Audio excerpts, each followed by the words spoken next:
Hey, what's up everyone? Silver Slayer, welcome back for another video. So I found a really interesting article I wanted to share with you guys. He's not only talking about Bitcoin, he's more comparing Bitcoin to the price of silver and gold and looking at the future of precious metals. And I've never seen someone compare the two. Now this is Clif High. He's actually, his theories or his, educated guesses have, been very spot on recently. And in this article, he's basically saying that Bitcoin will triple the price of gold in 2018, and silver also achieves a parity with gold. So he's basically talking about. I'll link this article in the description so you guys can check it out. I'm not going to read every single word for word, but basically talking about banks are going to get in big trouble later this year, which is going to expose a gigantic derivative bust. Silver has a good future ahead, and Bitcoin will triple the price of an ounce of gold, which it already nearly has when Bitcoin was close to 3,000 and gold's around like 12 or 1300.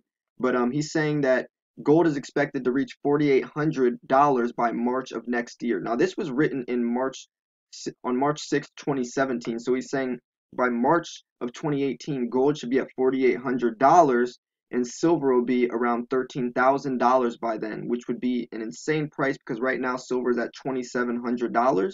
So if silver, or I mean, Bitcoin's at $2,700, so if Bitcoin goes to $13,000, I'll be a very wealthy person.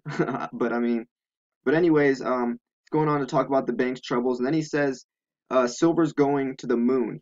He didn't say if there would be a correlation between the failure of the banks and the projected rise in the silver price. However, he notes that for a number of years, silver is going to be an increasingly key component of the increasing complex hyper technologies. Now, this is what I've talked about on my video, The Industrial Uses for Silver. I made that video talking about silver is going to be needed more and more as we advance in technology with these superconductors. The superconductors work very good, but they work even better with silver combined. So this is going to cause an increase uh, in demand with silver from the companies, and this will result of the escalation in the actual growth rate of emotional attachment to silver between this year when the metal is expected to break out and create a shift in its price manipulation and 2022. They will try to suppress it and contain it in the first instance, he adds, but they won't be able to contain the next breakout coming towards the end of the year, October, because of what would be coming out as relative to technology by that time. Then he goes on to say Bitcoin won't explode until 2019. Uh, Clif High is considered to be quite accurate with his predictions about Bitcoin. Says the digital currency is anything to go by. We should see $13,000 Bitcoin by March 2018. Speaking of the price of gold in the interview with Hunter, Clif High says an ounce of gold would reach $4,800 net by March to drop down by about 300. So this gives us a price range between $13,000 and $14,000. Bitcoin is simply escalating. It doesn't explode until 2019, he adds.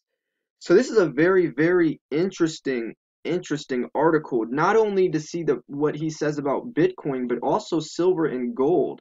Those are some very bullish prices. We haven't seen anything like that with gold, and this guy is very accurate with his predictions. That's the only reason I'm so curious. I mean, anyone can throw these numbers out, but this guy is known to, know what he's talking about and also be very accurate with his predictions. So I don't know. What do you guys think about this article? You guys can read more. I'll post the article link in the description, but I basically just wanted to read this off to you guys to see what you guys also have to say. I want to hear your feedback. I already talked to IKEONet about this. I shared this article with him, and he gave me his feedback and his perspective, and it was very interesting. So I really like hearing other people's opinions and their perspectives behind it and the reasons why they think this way. I feel like that allows me to become a lot more open-minded as well as you guys as well. So yeah, I hope you guys enjoyed this article. Like I said, the link is in the description if you want to read. I didn't read everything word for word, but that's basically, the main points in this article. So thanks for watching. Hope you guys enjoyed this video. Make sure to like if you did, and I will see you for the next video. Peace.